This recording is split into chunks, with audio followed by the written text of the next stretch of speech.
A minha palavra vai se chamar Divinamente, que é a mente de Cristo, né? Essa mente divina que Deus nos deu.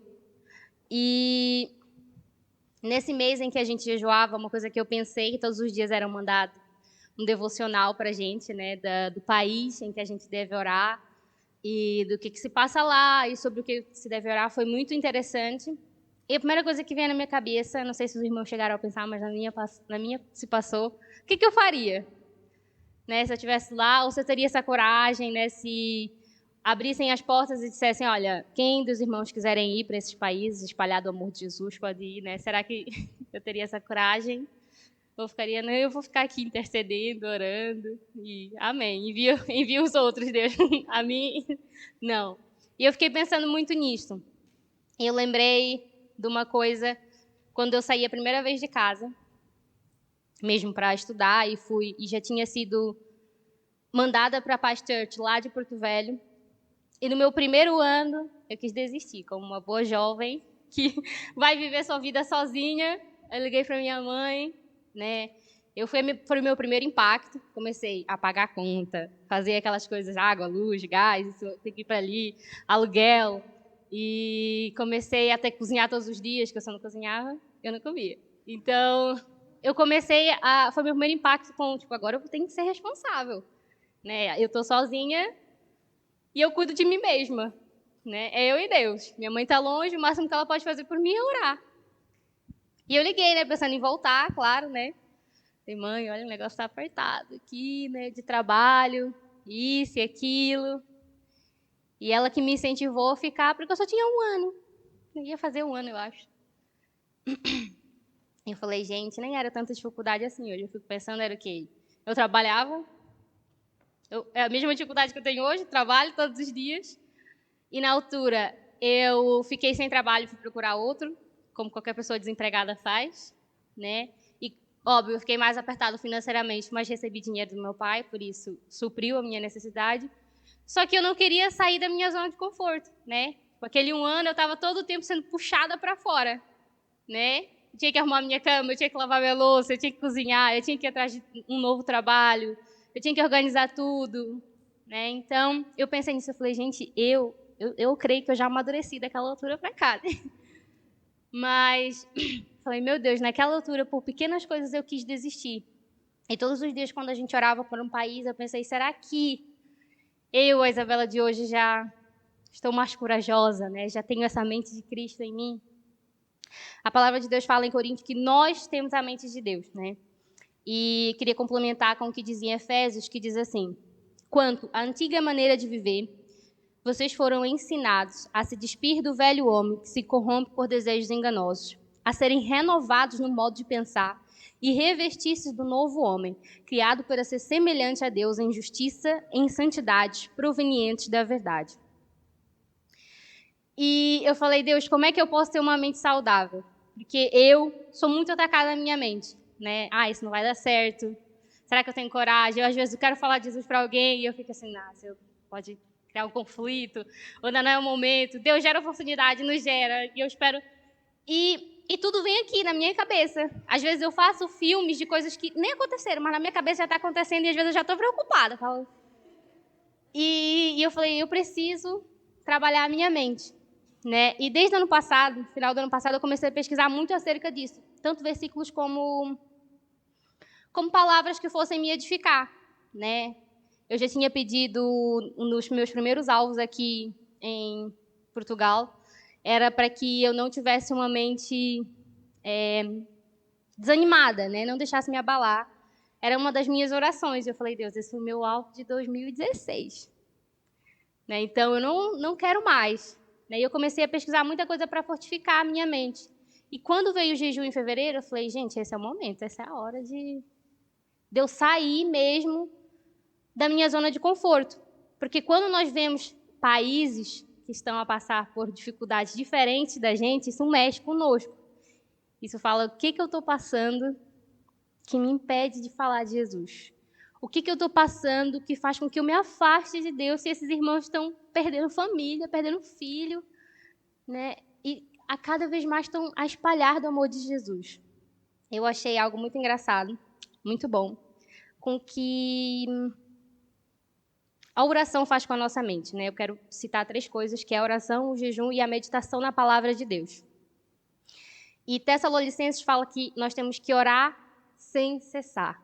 Em outras palavras, diz que a gente tem que orar todos os dias, continuamente, né? A gente tem que andar em oração sempre, sempre e sempre. E a oração, graças a Deus pelos cientistas que já acreditam na religião, né? Há uma parte da ciência que já concorda conosco. Aleluia, glória a Deus, porque eles têm estudado e a gente pega as coisas prontas, que foi o que eu fiz no meu caso. Eu pesquisei e esse cientista ele explica algumas coisas que o nosso cérebro reage quando nós oramos. E eu achei interessantíssimo. Que o ato de orar, ele modula as nossas reações cerebrais. A oração, ela tem o poder de ativar o nosso sistema parasimpático. E é óbvio que eu nem sabia muita coisa acerca do cérebro, e eu fui pesquisar porque eu tinha que saber explicar, né? Então, esse sistema parasimpático, ele é responsável por estimular as nossas ações que permitem ao organismo responder com situações de calma. Né? Os médicos ou quem está estudando para a medicina, se eu falar alguma coisa errada, no final do culto vocês conversam comigo. Então, ele nos ajuda a lidar com situações de repouso, saciedade, digestão. Ele diminui a nossa pressão arterial, né? Logo, ele é o sistema que freia as nossas emoções, né? Resumindo, ele tem essa função, ele ajuda. A oração mexe nesse sistema, ele freia essas emoções. E a oração também tem o poder de reduzir o nosso cortisol, né? Que são as hormonas do estresse. Para quem anda estressado, ore. Está faltando oração, né?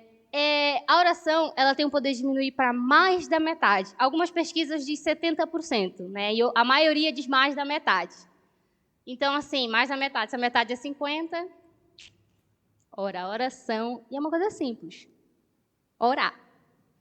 Ela tem o poder de reduzir essas hormonas do estresse, né? E foi muito engraçado que essa semana eu tenho um aplicativo em que eu coloco como é que eu tô, né? Em relação ao meu ciclo menstrual e tal, e ela mandou um aviso. Cuidado, esta semana você pode estar mais estressada. Aqui está algumas dicas de exercícios para você fazer para que diminua o seu estresse. E como eu estou a dar essa palavra, eu falei, não, exercício o quê? Eu vou orar mais. Essa semana é a oportunidade para eu orar mais. Se o aplicativo está dizendo que eu posso estar estressada, ora, é o momento de orar mais ainda. Então, nós temos essas 2 coisas em que ajudam a nós lidarmos com as nossas reações cerebrais. E a gente que o cérebro está ligado muito à nossa mente, aos nossos pensamentos, né? E a palavra de Deus fala para a gente estar preparado, né? E quando a Bíblia fala orem sem cessar, na altura, as pessoas não sabiam, não havia tanta ciência, tanta pesquisa para terem esses resultados. Mas hoje a gente tem, hoje a gente sabe, né? Que a nossa luta não é contra carne nem sangue, contra os principados e potestades deste mundo, é contra realmente coisas malignas. E nós devemos usar realmente a verdade sempre como cinturão, como fala em Efésios. A gente tem que andar com o escudo da fé. A gente tem que se proteger 24 horas por dia, porque o mal ele não espera dizer assim, eu vou esperar a Isabela entre aquele intervalo das 4 e as 5 que ela não está a orar, e aí é o meu momento de atacar. Né? Ele anda sempre ao nosso derredor. Eu gostaria de ler uma história, que está em Atos 16. Eu resumi, não está tudo aí, né? Mas a partir da Paulo e Silas andavam em uma das suas viagens, normal. Quando a gente vai ler Atos, a gente fica empolgado, né? Com tantas coisas que a gente vê. E Paulo e Silas estavam numa dessas viagens e havia uma mulher que fazia adivinhações, que dava lucro para seus patrões, né? E ela estava perturbando Paulo. E eu quero ser assim, né? Quem me perturba, olha, espírito mal sai, vida que segue. E Paulo fez isso, libertou a mulher, né, do espírito maligno. O espírito maligno saiu, acabou o dinheiro. Acabou o dinheiro para os patrões, eles ficaram chateados, né? Como é óbvio. E a partir do versículo 19 diz assim: vendo os seus senhores que se lhe desfizera a esperança do lucro, agarrando em Paulo e Silas, os arrastaram para a praça, à presença das autoridades, e levando aos pretores, disseram: estes homens, sendo judeus, perturbaram a nossa cidade, propagando costumes que não podemos receber nem praticar, porque somos romanos.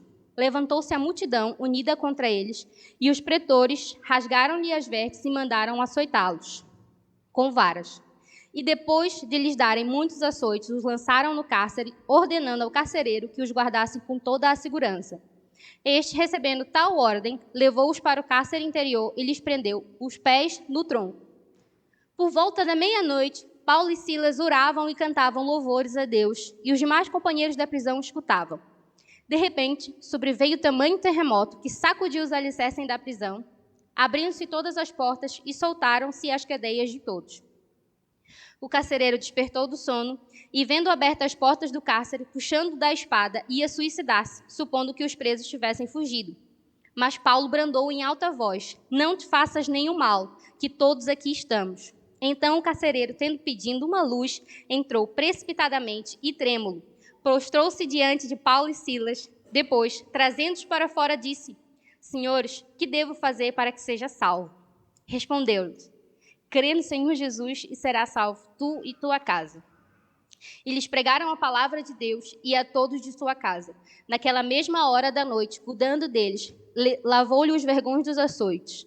A seguir, ele foi batizado, e todos os seus.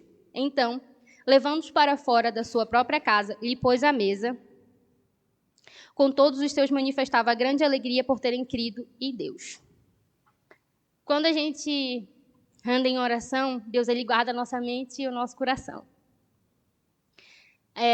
A gente acabou de ver o que a oração ela faz com o nosso cérebro. Eu fiquei imaginando, Paulo era gente como a gente, né? Cheio de Deus. Nós somos cheios de Deus. E ele estava fazendo o que ele foi chamado para fazer, que era falar do amor de Jesus, da salvação. E o que nós fomos chamados para fazer? Para falar do amor de Jesus, para ganhar vidas, né?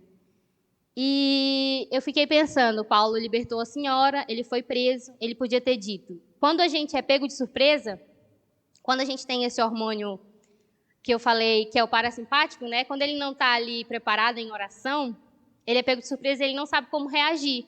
Ou seja, quando acontece um acidente, a gente fica nervoso. Às vezes a gente fala besteira, chama a polícia, faz isso, faz aquilo. Porque é uma coisa que a gente é pega de surpresa, ninguém espera. Quando alguém morre ou quando uma coisa muito estressante acontece. Então, Paulo aqui libertou a senhora, que estava dizendo que ele era um dos mensageiros de Deus. Os patrões ficaram chateados, mandaram prender. Açoitaram. Ou seja, ele não levou açoite na boa, né? Ele não gostou daquela reação. O corpo dele reage como qualquer outro. Surpreso. Se ele não tivesse uma vida de oração, que a gente vê aqui que o Paulo fazia, ele tinha uma vida de oração, né? Em intimidade com Deus. E talvez dissesse assim, olhasse para Silas, a gente tentou. Né? Uma alma vale mais que o mundo todo, a gente libertou a senhora, glória a Deus, ela está liberta, não tem mais espírito mal. Agora a gente vai ficar preso, bora ver o que dá. Né? Felizmente, Silas, desculpa lá, mas acontece, né? A gente está falando do amor de Jesus, fomos presos, pronto. Agora a gente vai ficar aqui e bora esperar. Porque às vezes a gente faz isso. Aconteceu isso, poxa vida, né? Perdi o trabalho, ou aconteceu uma situação estressante, eu reagi de uma forma, agora deixa, agora já foi. Né? A palavra já foi dita e a gente não consegue sair da nossa zona de conforto e pensar, o que eu posso fazer para além? E nesse momento de Paulo, o que ele podia fazer? Nada. Fisicamente falando, nada. Foi preso, foi amarrado. A única coisa que ele podia falar, a única coisa que ele podia usar do seu corpo era o quê? A boca. Né? O resto estava tudo preso. E a palavra de Deus fala que à meia-noite eles oravam e engrandeciam o nome de Deus. E os companheiros de cela ouviam, né, eles orando e louvando ao Senhor. Isso é maravilhoso. Será que os nossos companheiros de trabalho ouvem a gente orando e adorando ao Senhor? Porque eu não sei vocês, mas eu passo por momentos de estresse no meu trabalho. E isso aqui é quando a gente anda em oração e vem essas tribulações, a gente está tão treinado no nosso espiritual, no nosso físico, que a gente sabe reagir a situações de estresse. Quando vem o estresse, eu falo, meu Deus, me ajuda. Meu hormônio já vai diminuindo. O cortisol já vai menos da metade. E eu já vou sabendo lidar com isso. Quando Deus fala, orem sem cessar, é porque a gente tem esse exemplo de Paulo. falei, meu Deus, eu quero ser assim quando eu crescer. Eu quero ter essa reação que Paulo teve. Preso, acorrentado, açoitado. Senhor, eu vou engrandecer o teu nome. Eu vou aproveitar essa oportunidade da prisão e os outros prisioneiros vão ouvir falar de ti. Em vez de eu dizer, agora, Silas, bora ver o que vai dar. Ou até mesmo falar, poxa, Deus, por que o Senhor deixou isso acontecer comigo? Estou aqui falando do teu amor e o Senhor deixa que me prendam. Podia estar fazendo tanta coisa, mas eu estou fazendo certo. E mesmo assim, essas coisas acontecem comigo. Mas Paulo sabia que todas as coisas cooperavam para o bem daqueles que amam a Deus. Amém? E em Coríntios fala uma coisa muito incrível que Paulo mesmo dita e fala assim, em tudo nós somos atribulados, porém não angustiados. Perplexos, porém não desanimados. Perseguidos, porém não desamparados. Abatidos, porém não destruídos. Levando sempre no corpo o morrer de Jesus, para que também a sua vida se manifeste em nosso corpo. Amém. A tribulação, ela vem da onde? De fora. Guerra, destruição, Covid, vírus, tudo. Tudo que é tribulação, ela não acontece aqui dentro. Quando Paulo, em tudo nós somos atribulados. Quando ele foi preso, ele passou por uma tribulação. Mas ele disse, mas eu não fico angustiado, porque a angústia ela acontece aqui dentro. Quando eu ando com Deus, a angústia ela não pode tomar conta de mim. E foi isso que eu falei, Senhor, não me deixe andar angustiada com as coisas que acontecem à minha volta. Eu posso ficar assustada, eu posso ficar perplexa, mas eu não me desanimo. Porque o desânimo ele acontece aqui dentro. E o que o diabo quer é nos destruir por dentro. Porque ele sabe que um espírito vivificado em Deus pode todas as coisas. Né? Eu posso ser perseguida, mas eu não sou desamparada. Né? Paulo foi, as prisões foram libertas, ele ganhou o carcereiro que ia se matar, né? Ou seja, ia para o inferno. E ainda cuidaram das feridas, né? Dos vergões dos açoites. Né? Então, ele pode ser perseguido, mas ele não foi desamparado. Ele foi cuidado. Eu posso me sentir abatido. Ele foi ferido, ele foi açoitado. Mas ele não estava destruído. Quando nós cuidamos da nossa mente, do nosso coração, andamos em meditação na palavra de Deus, tudo que acontece ao nosso redor não consegue nos atingir por dentro. Porque a gente tem um Deus que é todo-poderoso. Todos os dias nós oramos por países que são perseguidos. E eu fiquei pensando, Deus, eles andam assim. Porque eu nunca fui açoitada, nunca fui perseguida. Né? O máximo que eu sofri foi um bullying quando eu era mais nova. O máximo, olha só, a comparação de uma perseguição para o que eu passei. E quando eu mudei de trabalho que eu quis desistir de tudo, né? Olha só, minha grande tribulação foi essa, irmão. Chorem por mim, que a minha vida não é fácil. E esses irmãos que sofrem perseguição todos os dias, né? Nunca desistiram de falar do amor de Deus. Quando nós estávamos orando como igreja, todos os dias por um país diferente, eu lembrei muito do que aconteceu com Pedro, né? Na altura em que o rei estava a perseguir os que eram cristãos, desculpa. E o rei queria agradar os judeus e por isso mandou lá prender Pedro. Eu vou resumir bastante a história para não ficar muito comprido.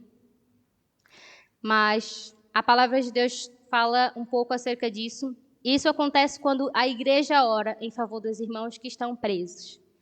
E é isso que eu quero que aconteça, como eu, como igreja, esteja orando por esses irmãos, né, que estão sendo perseguidos, estão em guerras. Diz assim a palavra de Deus. Tendo feito prender, lançou no cárcere, entregando a 4 escoltas de 4 soldados, cada uma para guardarem, tencionando apresentá-lo ao povo depois da Páscoa. Pedro, pois estava guardado no cárcere, mas havia oração incessante a Deus por parte da igreja a favor dele. Quando Herodes estava para apresentá-lo naquela mesma noite, Pedro dormia entre 2 soldados, acorrentado por 2 cadeias, e sentinelas à porta guardavam o cárcere. Eis, porém, que sobreveio um anjo do Senhor e uma luz iluminou a prisão. E tocando ele o lado de Pedro, o despertou, dizendo, levanta-te depressa. Então as cadeias caíram-lhe das mãos, e disse-lhe o anjo, cinge-te e calça as sandálias, e ele assim o fez. Disse-lhe mais, põe a capa e segue-me. Então, saindo, o seguia, não sabendo o que era real o que se fazia por meio do anjo. Parecia-lhe antes uma visão. Depois de terem passado a primeira e a segunda sentinela, chegaram ao portão de ferro que dava para a cidade, o qual lhe abriu automaticamente. E saindo, enveredaram por uma rua, e logo adiante o anjo se apartou dele.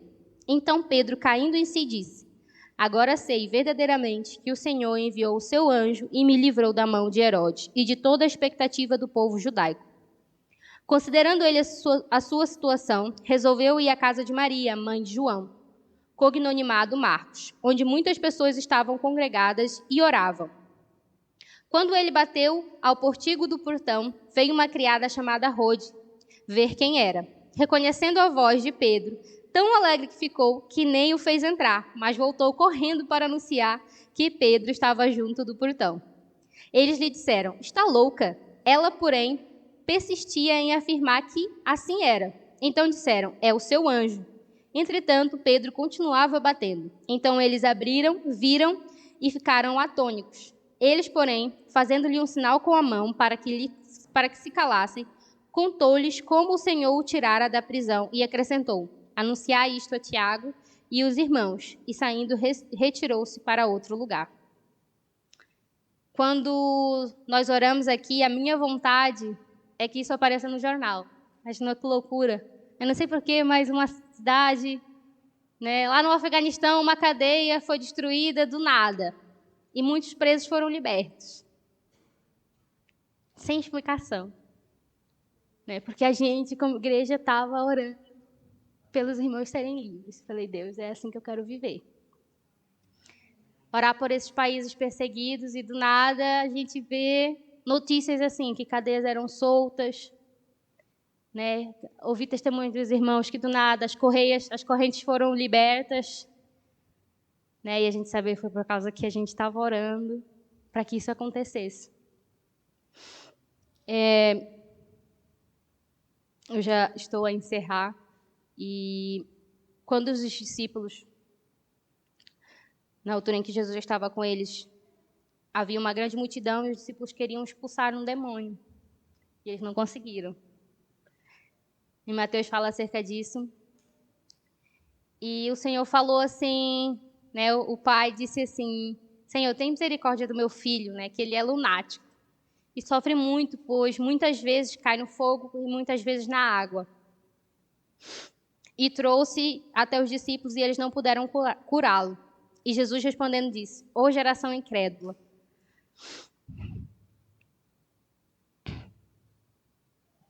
até quando estarei eu convosco? E até quando vos sofrerei? Trazei-me aqui. E repreendeu Jesus o demônio, que saiu dele, e desde aquela hora o menino sarou. Então os discípulos se aproximaram de Jesus, em particular disseram: Por que nós não podemos expulsá-lo? E Jesus disse: Por causa da vossa incredulidade. Porque em verdade vos digo, se tiveres fé como um grão de mostarda, direis a este monte: passa daqui para acolá, e nada vos será impossível. Mas esta casta de demônio não se expulsa senão por oração e jejum. O que a gente está fazendo nesse mês, né? A gente está orando e jejuando para que a igreja seja edificada e para que muitos dos nossos irmãos perseguidos sejam acolhidos. Esse mês mexeu mesmo muito, muito, muito comigo. Porque quando a gente vai ler o que é o jejum, é isso, é a libertação dos nossos irmãos, né? Eu ajudar o faminto e eu libertar aqueles que estão em cativos. Nós já lemos esse versículo aqui, mas eu gostaria de encerrar com ele, que é acerca do jejum, né? Que agrada a Deus, que diz assim: Porventura não é este o jejum que escolhi, que solte as ligaduras da impiedade, desfaça as ataduras da servidão, deixe livres os oprimidos e despedace todo o jugo. Porventura não é também que repartiste o teu pão com o faminto e recolhas em casa os pobres desabrigados, e se vires nu, o cubras, e não te escondas do teu semelhante. Então romperá a tua luz como alva, e a tua cura brotará sem detença. A tua justiça irá adiante de ti, e a glória do Senhor será a tua retaguarda. Então clamarás e o Senhor te responderás. Gritarás por socorro e ele dirá: eis-me aqui. Se tirares do meio de ti o jugo, o dedo que ameaça, o falar injurioso, se abrires a tua alma ao faminto e fartares a alma aflita, então a tua luz nascerá nas trevas e a tua escuridão será como o meio-dia.